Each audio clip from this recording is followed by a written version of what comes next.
2003 ජුනි මාසයේදී කම්කරුවන් පිරිසක් මධ්‍යම අයර්ලන්තයේ ඈත වගුරු බිමක් පිරිසිදු කරමින් සිටියා. මේ අතර ඔවුන් ඉතාමත් භයානක යමක් දුටුවා. ඔවුන් දැක්කේ වගුරු බිමේ ඇති මිනිසෙකුගේ අත් දෙකක්. ඉතින් මෙයින් බියටපත් වූ ඔවුන් වහාම පොලිසියට දැනුම් දුන් අතර මිනීමැරුමක් බවට සැක කරමින් පොලිසිය විසින් පරීක්ෂණ ආරම්භ කළා. එය මිනිසෙකුගේ ශරීරයක්. ඒත් එහි තිබුණේ අත්, පපුව හා බඩ විතරයි. හිස හා ඉනට පහළින් ශරීරයේ කිසිදු කොටසක් තිබුණේ නැහැ. ශරීරයේ සම ලෙදර්මෙන් ඉතා තදගතියෙන් යුක්ත වූ අතර කළු පැහැයට හැරී තිබුණා. ඉතින් මේ සිරුර පරීක්ෂණ සඳහා යවනු ලැබුවා. අත්වල රේඛා හා ඇඟිලි සලකුණු වලින් පෙනුනේ මෙය දින 4ක් පමණ පරණ මල සිරුරක් බවයි. ඉතින් සාම්පල ලබාගෙන කරන ලද පරීක්ෂණයෙන් පසු සියල්ලන්ම මවිතයටපත් වුණා. රේඩියෝ කාබන් කාලනිර්ණ පරීක්ෂාවෙන් හෙළිවුණේ මේ ශරීරයේ දින 4ක් හෝ අවුරුදු 4ක් පමණ පැරණි මල සිරුරක් නොවන බවයි.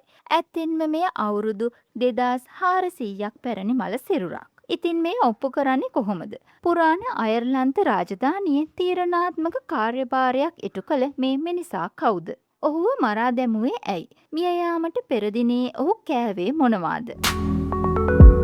මේ පුවත මුළු අයර්ලන්තය පුරාම කැළඹීමක් ඇති කළා. පියාති විද්‍යාව පිළිබඳ වසර 20ක අත්දැකීම් ඇති වෛද්‍ය රිචඩ් ෂෙපර්ඩ් මේ සිරුර පරීක්ෂා කිරීමෙන් පසුව පවසා තිබුණේ ඒ වසර 2400කට පෙර ස්වභාවිකව සිදු වූ මරණයක් නොවන බවයි. එය ඉතාමත් භයානක අවසානයක් හිමි වූ මරණයක් බව ඔහු සඳහන් කර තිබුණා. මරණයෙන් පසු එහි හිස හා ඉනෙන් පහළ කොටස හිතාමතාම කපා දමා ඇති බවට සාක්ෂිද ශරීරයේ තිබුණා. ඉතින් මෙතන ඇති ලොකුම ප්‍රශ්නය තමයි මේ කවුද? මේ ශරීර කොටස් මෙතරම් හොඳින් සංරක්ෂණය කරලා තියෙන්නේ කොහොමද? ඔහුට මේ ආකාරයෙන් සලකලා තියෙන්නේ ඇයි? මේ සියලුම ප්‍රශ්නවලට පිළිතුරු මේ ශරීරය තුලම සැඟවිලා තිබුණා. විශේෂඥයින් විසින් මේ සිරුර අධ්‍යයනය කරන්න පටන් ගත්තා. ඔවුන් පර්යේෂණවලදී පහසුව පිණිස මේ සිරුරට නමක් යෝජනා කළා. මධ්‍යම අයර්ලන්තයේ ක්‍රූගන් කන්ද අසල මඩ වගුරකින් මෙය හමු වූ නිසා මේ සිරුර ක්‍රූගන් මිනිසා ලෙස නම් කළා. ඉතින් මේ සිරුර ක්‍රූගන් කන්ද අසලදී හමු වීමත් විශේෂඥයින්ට වැදගත් ඉඟියක්. වසර 2400කට පෙර යකඩ යුගයේදී මේ කන්ද අයර්ලන්ත රාජධානියේ මධ්‍යස්ථානයක්ව පැවතියා. ඒ කාලයේ අයර්ලන්තයේ රාජධානි කිහිපයක් පැවති අතර ඒවා විසින් විවිධ ප්‍රදේශ වෙන වෙනම පාලනය කළා. මේ සෑම රාජධානියකටම වෙනම රජ කෙනෙක් සිටියා. ඉතින් මෙම රජවරුන්ට ඔටුනු පළඳවන උත්සව මෙවැනි කඳුමතදී පැවැත්වුණා. ක්‍රූගන් මිනිසා පුරාණ අයර්ලන්ත රාජධානිය සමග සම්බන්ධ වී සිටි අයෙක් නම් එහිදී ඔහු ඉටු කළ කාර්යභාරය මොකක්ද? යකඩ යුගයේදී පුරාණ අයර්ලන්ත ජාතකයෙන් කිසිදු ලිඛිත වාර්තාවක් තබා නැහැ. ඒ නිසා මේ අභිරහස විසඳීමට විශේෂඥයින්ට නවීන අපරාධ වෛද්‍ය විද්‍යාව ගැන විශ්වාසය තියන්න වුණා. මුලින් ඔවුන් ගණනය කළේ ඔහුගේ උස. ඔහුගේ අත් සාමාන්‍ය ප්‍රමාණයට වඩා විශාලයි. යකඩ යුගයේදී අයර්ලන්ත ජනතාවගේ සාමාන්‍ය උස අඩි 5මාරක් පමණ වූ බවයි සඳහන් වෙන්නේ. නමුත් ක්‍රූගන් මිනිසාගේ උස අඩි 6යි අඟල් 6ක් ලෙස විශේෂඥයින් ගණනය කළා. මේකෙන් පේන්නේ ඔහු අනිත් අයට වඩා උස මාංශපේශීන් හොඳින් වැඩුණු පළල් පපුවක් සහිත මිනිසෙක් බවයි.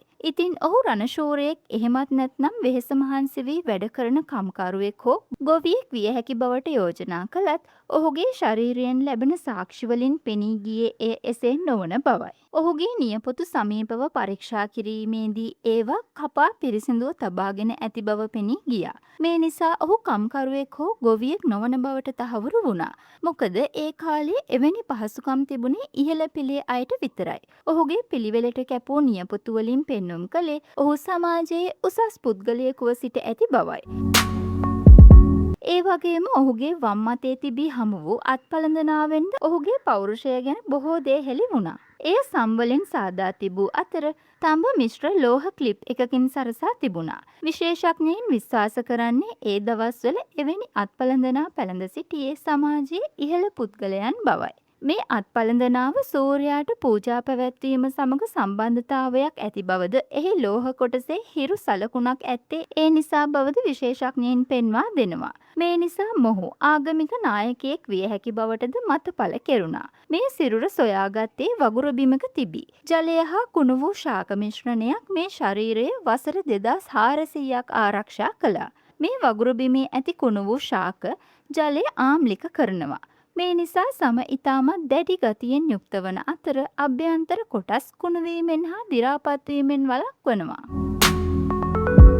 ක්‍රූගන් මිනිසාගේ වැලමිට දෙකේම සිදුරු තිබුණා. විශේෂඥයින් මේ සිදුරු ඇතුළත පරීක්ෂා කිරීමේදී එහි කුඩා ලී කැබිලි තිබී සොයා ගත්තා. ඔවුන් විශ්වාස කරන්නේ මරණය සිදුවන මොහොතේදී ක්‍රූගන් මිනිසාගේ අත් ලීයෙන් සාදන ලද ඇඹරුණු ලණු වලින් තදින් බැඳ තිබූ බවයි. මෙම ලණු ඉතා තදින් බැඳ තිබූ නිසා සම ඇතුළට විනිවිද යන්නට ඇති බවත් ඒවා වේදනාකාරී නමුත් මාරාන්තික නොවූ බවද විශේෂඥයින් පෙන්වා දෙනවා. ඉතින් මරණයට පෙර මොහු බැඳ දැමුවේ ඇයි? මෙතරම් ශක්තිමත් මිනිසෙකු මරා දැමුවේ කොහොමද?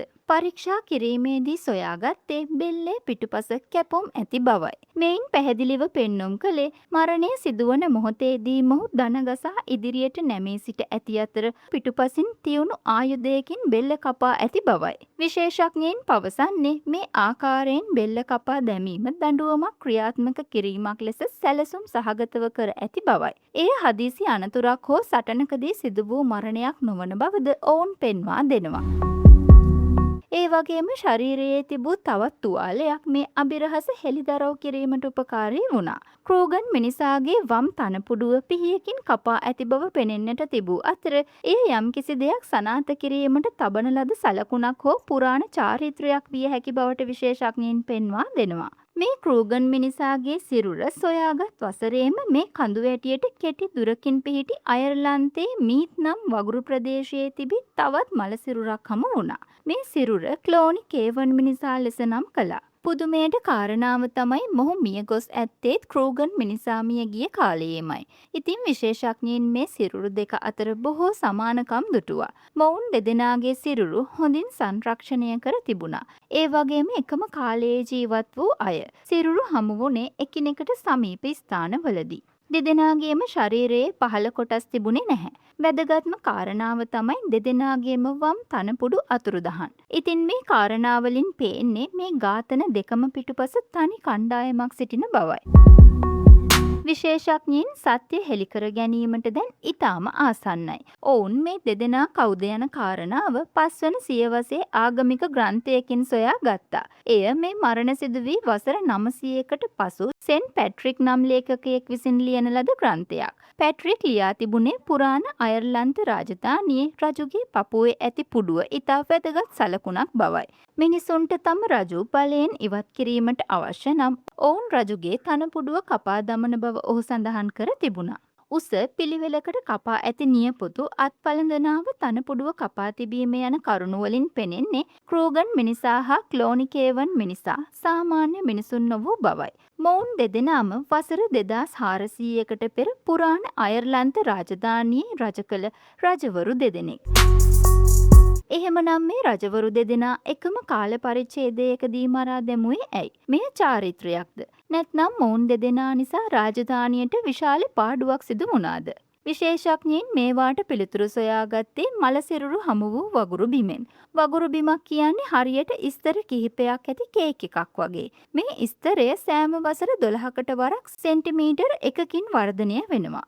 ඒ දි รา පත් වන ශාක හා මඩ වලින්. ඉතින් වසර 1200කින් මීටර් 1ක් ඝනකම තට්ටුවක් සාදන අතර වසර 2400කින් මීටර් 2ක තට්ටුවක් සෑදෙනවා. මේක හරියට කාල කැප්සියුලයක් වගේ. සෑම ස්තරයකම එම කාල පරිච්ඡේදයට අයත් වායුගෝලීය කතාව අඩංගුයි. ඉතින් වසර 2400කට පෙර මේ ස්ථානයේ කාලගුණය මොන වගේද, වගා කළ භෝග මොනවද කියලා දැනගන්න විශේෂඥයින්ට අවශ්‍ය වුණා. මේ සඳහා ඔවුන් වගුරු බිමට මීටර් 2ක් පහළින් සාම්පල ලබා ගත්තා. පරීක්ෂණ වලින් තහවුරු වුණේ එම කාලය ඉතා සීතල කාලයක් වූ අතර භෝග වර්ග ඉතා අඩුවෙන් වර්ධනය වී ඇති බවයි. මේ නිසා එම කාලය තුල මිනිසුන් කුසගින්නේ සිට ඇති බවද සනාථ වුණා. රාජධානිය ඉතා දුෂ්කරතාවලින් පීඩා විඳිමින් සිටි බව පැහැදිලි.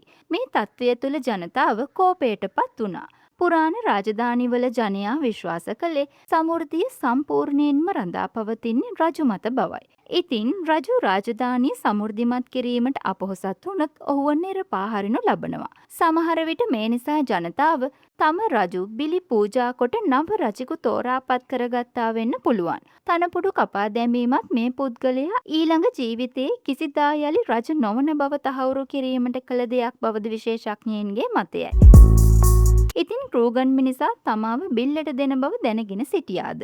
රසායනාගාරයේ ඔහුගේ ආමාශය පරීක්ෂා කිරීමේදී තහවුරු වුණේ ඔහුට මරණයට පෙර පාන් හා බටර් ලබා දී ඇති බවයි. ඉතින් ක්‍රූගන් මිනිසා තම ජීවිත පූජාව දැන සිට එයට විරුද්ධ වූ නිසා සමහර විට ඔහුව ලණුවලින් බැඳ මරණයට පත් කරන්න ඇති බව පවසනවා.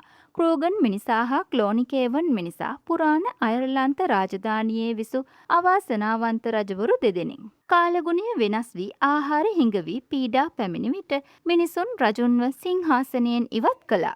ඒ වගේම ඉදිරියේදී සියල්ල හොඳින් සිදුවෙනු ඇතැයි බලාපොරොත්තුවෙන් ඔවුන් මෙම රජුන්ට වේදනාකාරී මරණයක්ද ලබා දුන්නා. මේ වීඩියෝ එකට කැමති නම් ලයික් එකක් දාලා සබ්ස්ක්‍රයිබ් කරලා අපිත් එක්ක එකතු වෙන්න. අදට ගිහින් එන්නම්. බොහොම ස්තුතියි.